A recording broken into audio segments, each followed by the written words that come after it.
4 months after Ginny Brant's mother died from breast cancer, she heard the words that no one wants to hear: "You have cancer." The next week, the news got worse. It's aggressive. But even further, the next news drove her to her knees. And that was, it appears cancer has spread to your lymph nodes and other parts of your body. How could Ginny accept these words when she was a health nut? With someone like her with no risk factors or genetics that had this grim diagnosis was almost more than she could deal with at the moment. But this is actually what drove Ginny on a quest to dig deeper. Have you ever felt like giving up, quitting, throwing in the towel? Welcome to Never Ever Give Up Hope featuring Carol Graham. She's an author, health coach, and motivational speaker. Backed into a corner multiple times in her life, Carol shares with you stories on how she overcame some of the toughest obstacles a person can go through in life, but refused to give up hope.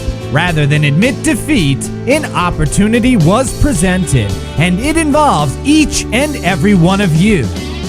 Carol will feature spectacular guests who will share their messages of hope, encouragement, and their inspiration to prove why life's adversities only make you stronger. And now, welcoming the host of the show, here's Carol Graham. Ginny Dent Brant is a speaker and writer who grew up in the halls of power in Washington, D.C. She has battled cancer.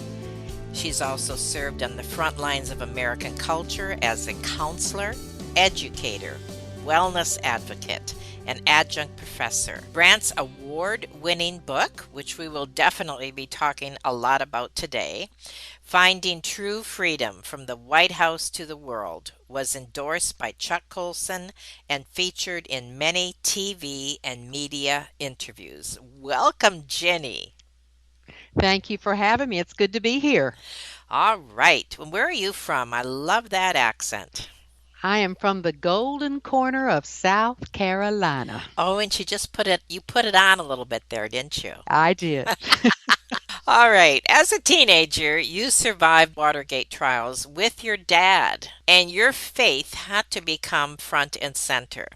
So, how did that experience give you the strength to deal with your cancer diagnosis later in life? Well, to be perfectly honest, I was a mere 16 years old when I gave my life to Christ through a ministry called Young Life.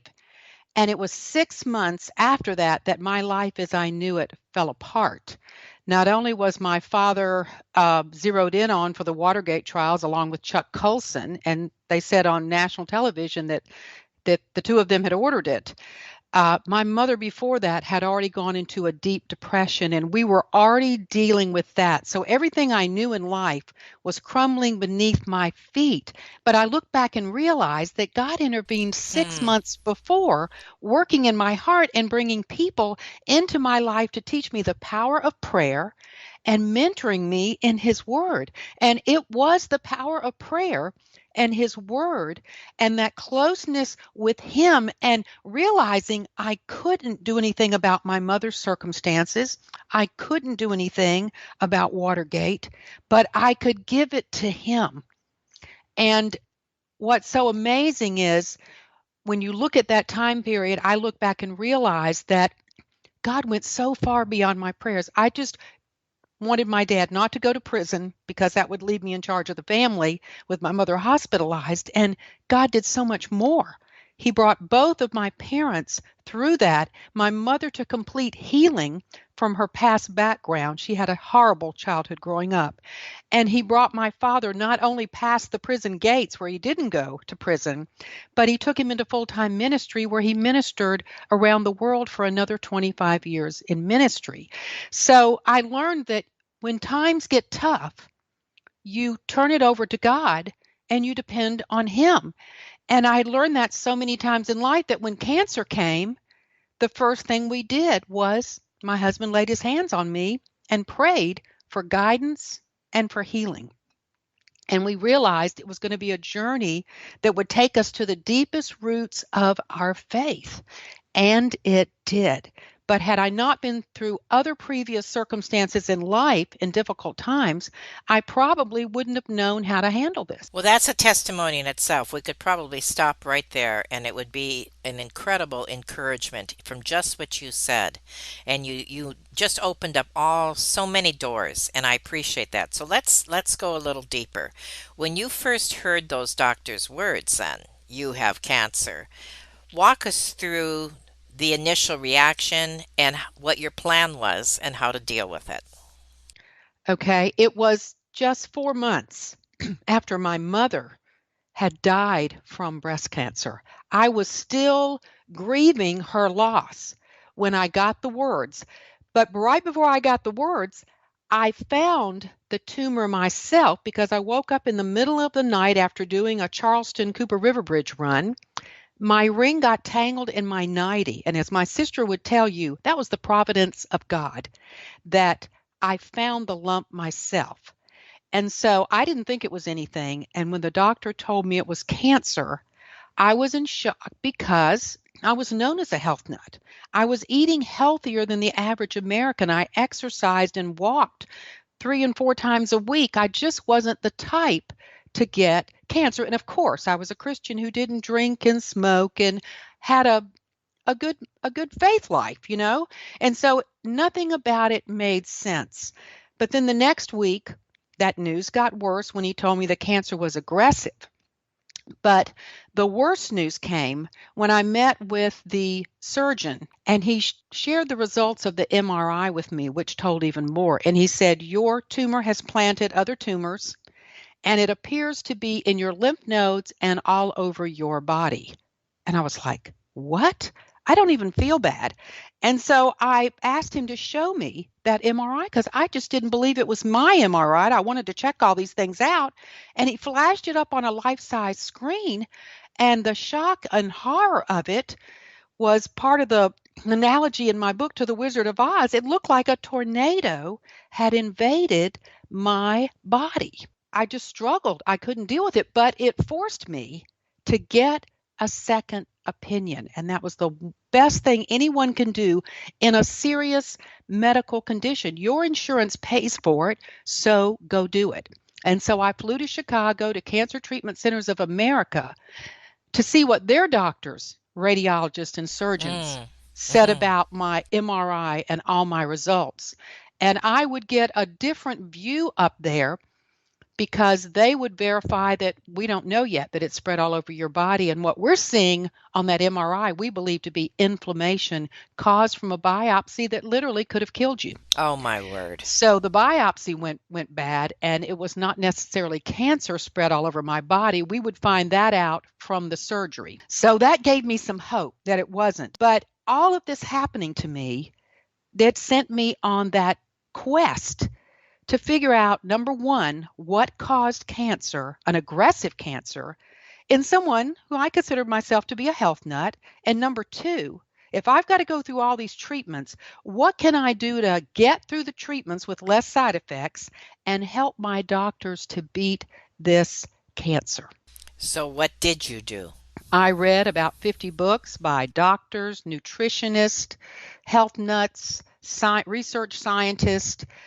I attended cancer conferences with medical doctors. I listened to doctors lecture online. There are these summits, and I would attend like 5 or 6 a year that might have 30 different doctors talking about cancer and the latest research and what was causing it. And I mean, I just couldn't stop learning. And I went to the medical research and just Googled things that can help prevent cancer, things that can help you get through the cancer journey. And I was beginning to learn that there were things I could do to lessen the side effects of the chemotherapy, to get through the surgery, to help me make all the decisions that had to be made. Because my whole goal was, when you go through chemotherapy, I had the worst chemotherapy known to mankind. And in order to get through it, there are 4 outcomes. And the first one is that you get through it, it kills the cancer with minimal side effects. Well, that's the outcome everyone wants. Of And the course. other ones can all end up in death or disability. And so I wanted option number one, and I was determined to get it. And what I discovered was yes, there are things. The patient plays a key role in the cancer journey. Mm. Yes, the doctor has their job to do, and we couldn't make it without that. But the cancer patient's attitude, the cancer patient's lifestyle, what you dwell on, you know, how you use your faith to manage your emotions, all these things were going to make a difference in my journey. And I began to put them, apply them in my life as quickly as I could so that I would have a better outcome. Now, was there a conflict in your research between what you learned from the pharmaceutical industry, the industry, and the nutritional side? And if there was, how did you determine, which way you were going to go in a particular circumstance? I didn't actually have a conflict with that because the cancer hospital that I was treated at in Chicago, Cancer Treatment Centers of America, put a nutritionist on my case and a naturopathic doctor. So they Hmm. were not in conflict with that. But I will tell you, after my fourth chemo, when I saw a doctor locally, oncologist, to get a second opinion because my chemo was so harsh and I wanted to see if I could lighten it up. And that doctor looked at me and said, I have never seen anyone go through this chemo regimen. And after the fourth chemo, you walked 2 miles this morning and you're smiling, even though you're bald as a bat. And that doctor asked me what I was doing differently. And when I told him, he started taking notes. And Wow. I didn't realize it, but he ended up researching what I was telling him. And he convinced the hospital system in Greenville, South Carolina, to start a cancer prevention and wellness center that would help cancer patients through the journey and help people prevent cancer. And it would also incorporate research. And now he is head of that part of the cancer center. I did not find a lot of conflict, but I do know there are doctors that think nutrition doesn't have anything to do with cancer. Right. It has a lot to do with cancer and mental health and many diseases today. We are what we eat. And medical science and just science in general and research is starting to prove how valuable food is, especially eating the right foods, whole foods that God made in the Garden of Eden and gave to Adam and Eve and for us to eat. We've gotten away from that to processed foods, and it's not doing us any favors and creating a lot of chronic diseases. There are not many doctors that would deny it. They just weren't trained in that. That is, nutrition is not their field. They just got a little bit of training in it. But the younger doctors today, in general, are getting more training in nutrition. But you can't expect your doctor to be a nutritionist and be an oncologist. They can't be a specialist in everything. So the important thing is that they might refer you to a nutritionist. And I believe it's a very valuable part of any health journey.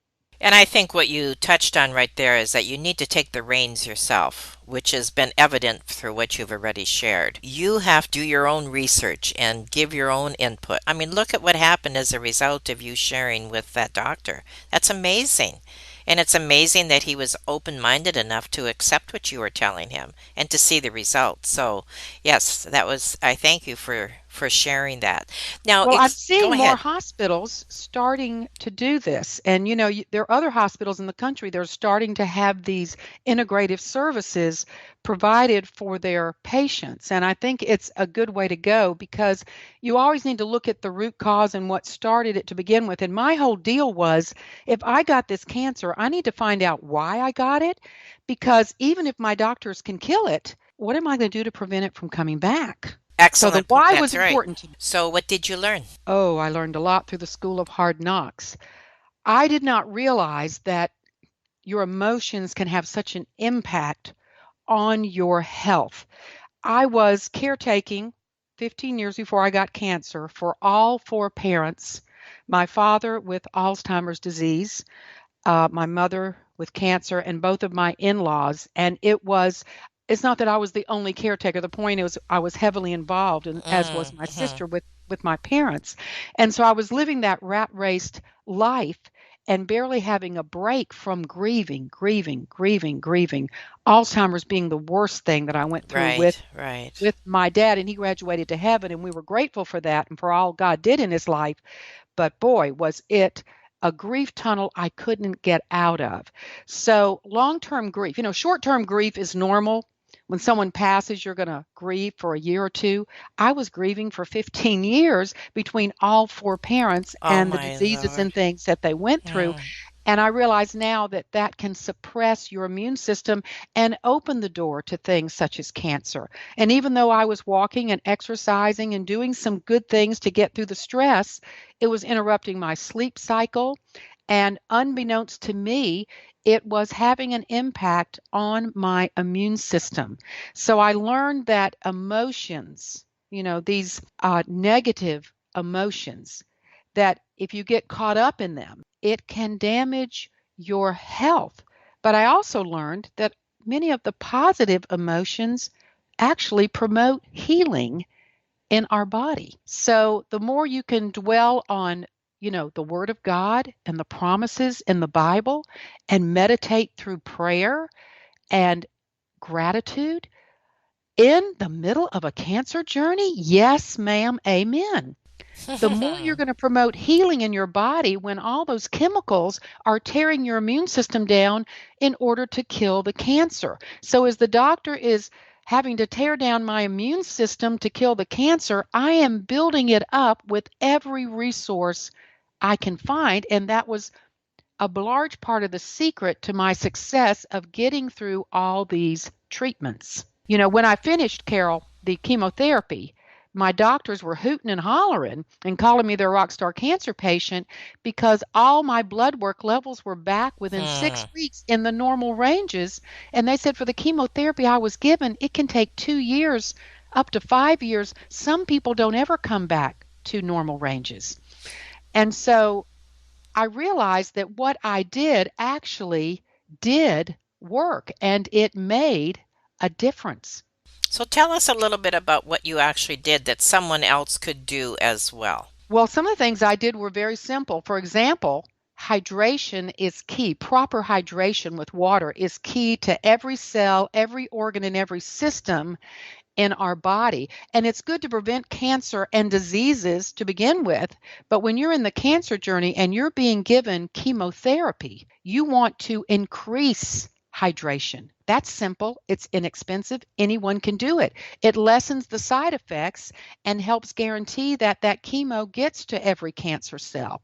So, and that all your systems are working properly. You don't want your digestive system to get constipated because then the chemo will back up in you and send you into sepsis. So, all these things work to help you get through that cancer journey, and anybody can do that. Anybody can hydrate.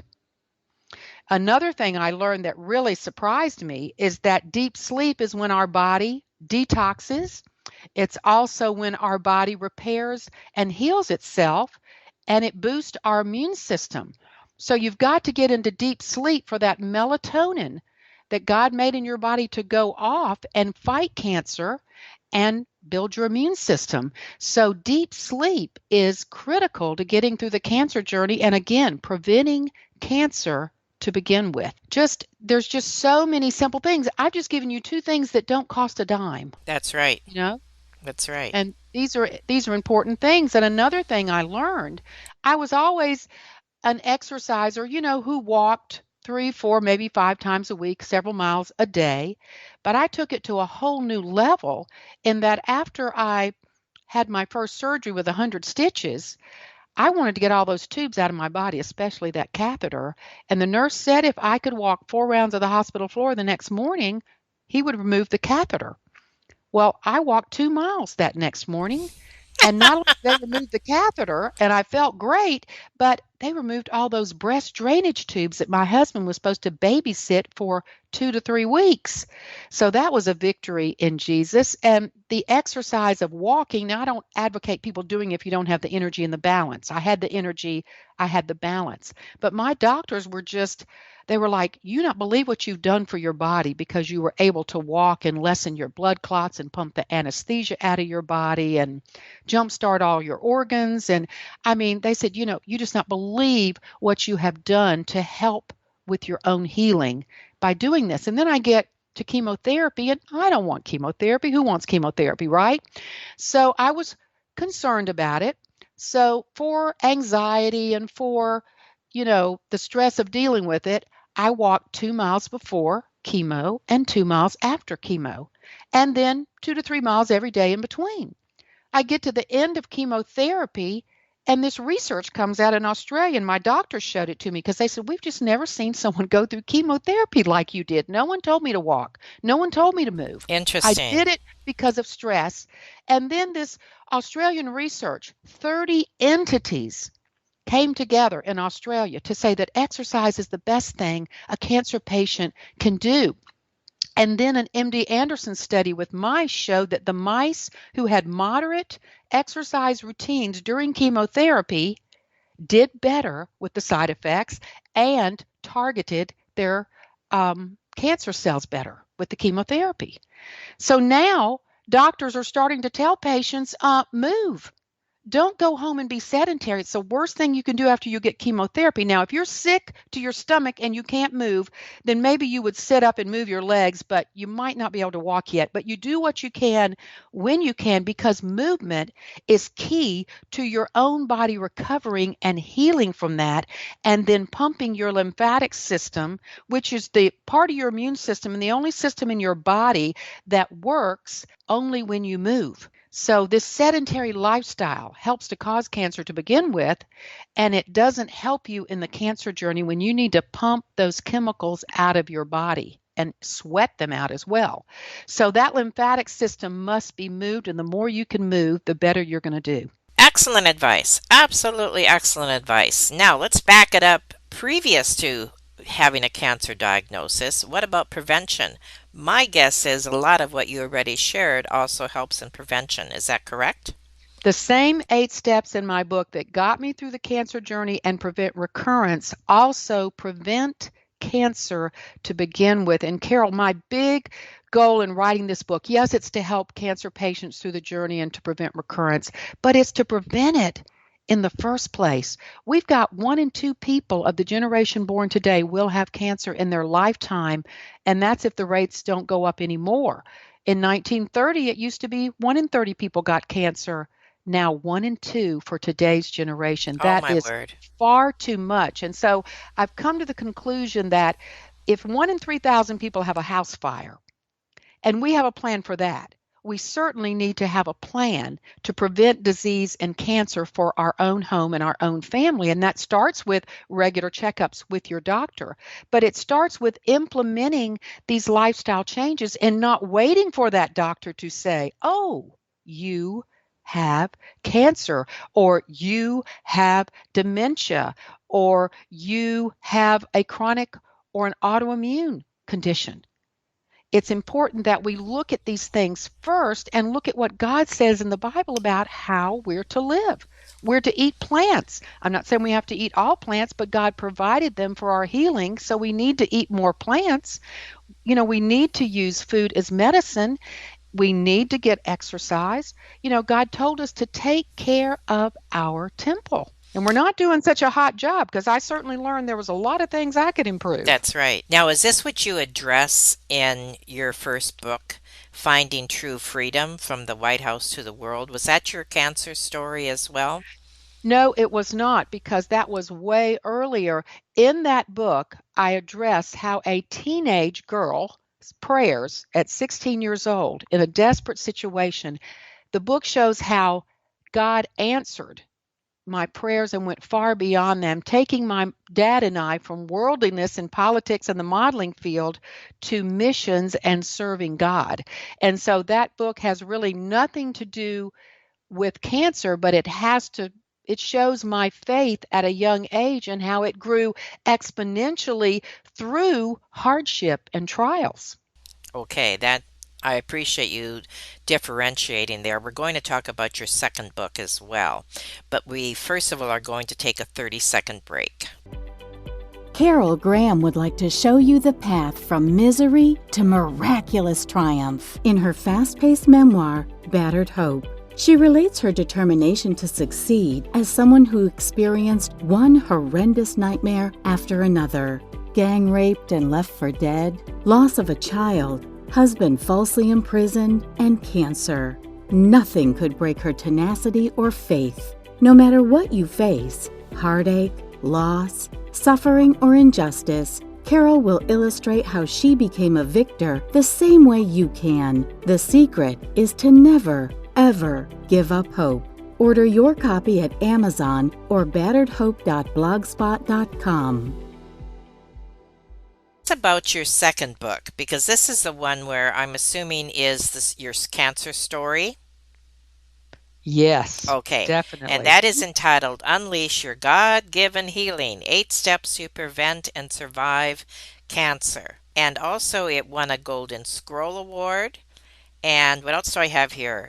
It's been featured on CBN's Healthy Live show and CTN's Homekeepers, Atlanta Live, etc. That's pretty exciting. Your message is getting out. So tell Yes, and us it about also that. won two more awards at the Blue Ridge Writers Oh, Conference. okay. Second place for nonfiction in the Director's Choice Award, and it won a SELA second place for memoirs. Okay, tell us about it. It's the book I never wanted to write. Let me be honest. I mean, you ask, how did it affect my faith when I found out I had cancer? To be perfectly honest, I was just shocked. I was floored. And I went up for my first surgery ahead of my husband in Chicago, and I asked to meet with the chaplain because I just didn't understand. And I'm crying out to him, and he looks at me and he said, Ginny, I know you have healthy habits and it didn't stop you from getting cancer, but it will help you through the journey. Don't throw away your healthy habits. And then he said, Ginny, you're a speaker, you're an author. Just consider this a gift from God for you to help other people. Hmm. And I looked at him and I said, Chaplain Sewell, I do not want this gift. And that's the third time someone had told me, Ginny, consider this a gift, but he just laid it out on the table. And he said, I could see your next book. And on the first page, it says, this is the book I never wanted to write. And guess what's on the first page of Unleash Your God-Given Healing? Oh, let's see. I think I can guess. I mean, it's humorous. It's just humorous, but that was prophetic. But I did not want to talk about cancer, and I certainly didn't want to write about it. I did not want to be the cancer queen. And I just, was very stubborn and obstinate about it. And then God worked on my heart, because when I researched all this information and I realized, oh my goodness, so many people are making the same mistakes I made, just everyday mistakes that are contributing to cancer in so many diseases. And I said, now I've got to write the book. So learning that and not wanting someone to go through what I went through gave me the motivation to write the book that I never wanted to write. How long did this whole process take? From cancer diagnosis to, let's say, writing your book, and how long ago was your clean bill of health? Well, the cancer journey began in 2015. In April, I found the lump. I've actually finished treatment this past December. It was almost a 6-year journey of surgeries and immunotherapy and chemotherapy, and then an estrogen blocking pill, which is given to 80% of the women who have an estrogen fed breast cancer. And so that pill has certain side effects, but you can live a pretty normal life and Mm. take it. Hmm. But I had to constantly fight the bone density problem. So I had to up my exercise again to weight bearing exercises and different things that would help hold my bone density, because that pill causes you to lose it. So it was quite a journey. But the book itself, I did 2 to 3 years of research And then I began writing the book and going through the publication process. So it's been a good 5 years. One of the things that I'm hearing from you is that even though you went through all these emotions and all this bad news, you really never gave up hope. I believe that even though there may have only been a thread of hope initially, but you built on that. And you are such an inspiration, or people listening in this audience today, to those who may have gone through something like you have, or are in the middle of it, or know somebody, that no matter how bad the diagnosis is and how bad the future can seem to be, you hang on to that hope and it can turn things around. I loved that line when you said, negative emotions help to drive cancer, and positive emotions promote healing. Kind of in a summary, would you address what I just shared there? Well, at first I was starting to lose hope when they told me, stage 4 aggressive cancer means they even told me at one point, we can just extend your life. And so I was looking at, well, I'm a witness for the Lord and all he's done for me, whether I live or whether I die. And I started to get my affairs in order in the event that I died. But I realized that I was going to go out praising God and glorifying him. And I had to deal with that. And my hope came when I realized, maybe it wasn't stage 4, number one. And then I realized I could have a part in my own healing with lifestyle changes, that the doctor had his job to do, but I certainly could be my own best advocate and put some lifestyle changes in place that would help my prognosis. I did not realize until I researched that gratitude promotes healing Hmm. in the body, that meditation and, praising God, resting in his word, things like singing his praises, concentrating on Bible verses, laughing. I mean, all these positive emotions, just having hope, because you know that whatever happens, God's going to use it for the kingdom. And he's going to use it for your good. And sometimes cancer is your ticket to heaven. And for the Christian, that's not the worst thing in the world. You know what I mean? We don't want to go through the process sometimes, but heaven is a wonderful place that we should look forward to. So I realized as a Christian, even if I died, there was going to be gain. And so I just learned to live one day at a time and dwell on all the positive things and everything I had to be thankful for in the middle of trying to stop my own life from extinguishing. I'm walking through the valley of the shadow of death and I'm looking at the good things. And that's what Paul tells us to do in Philippians when we are in the trials of our lives. Pray about everything, give thanks in everything, and concentrate on all the good things, not all the negatives, because there were so many negatives. We had to start laughing at signing the papers that said lung damage, heart damage, kidney damage, and including death. I mean, the chemotherapy pages I had to sign every time I had chemotherapy were enough to scare you to death. Wow. And all those things can happen. But the thing is, if you dwell on that, That's right. chemotherapy is probably not going to go as well. If you take a good Christian book to read, or take Christian music or a good Christian film to watch while you're doing chemotherapy for 8 hours and you're laughing and you're praising God, instead of, oh, poor, poor, pitiful me, I'm probably going to die from this and it's going to hurt and all, you don't concentrate on that. And that's what Paul told us. He was in a prison cell. He prays. He gives it to God. He looks for the good. He gives thanks, knowing God's going to use it.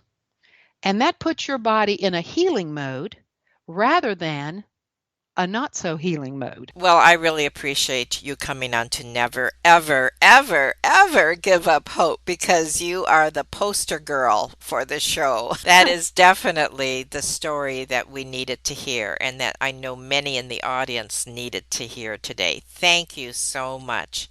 And I can't wait to share your story. And is there anything else, a parting word that you would like to say? And is there anything that's in the future that you might be doing that people should be watching out for? I do have a cancer prevention and wellness blog at my website, www.ginnybrant.com.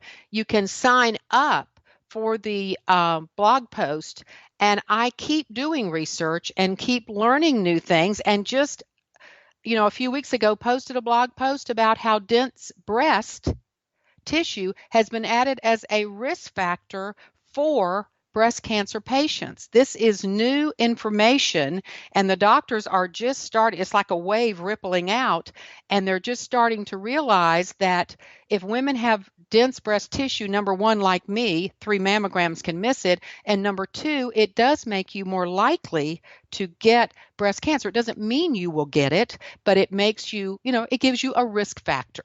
And so women need to go to their, when they go for their mammogram, and they need to ask their radiologist, do I have dense breast? And how dense are those breasts?